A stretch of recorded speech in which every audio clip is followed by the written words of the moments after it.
And the clampdown on unauthorized parties has already started. Local government minister Desmond McKenzie said at least one party in one of Kingston's entertainment hotspots will not be held this weekend.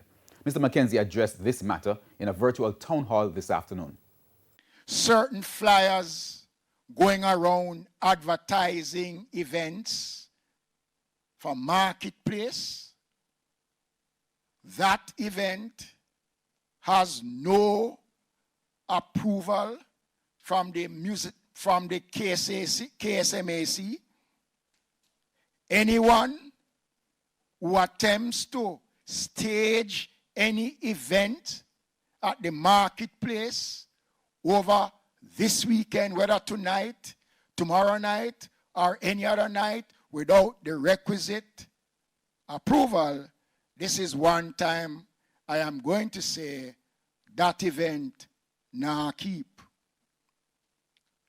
When we spoke last week, we got a commitment from the entertainment sector that they will honor the protocols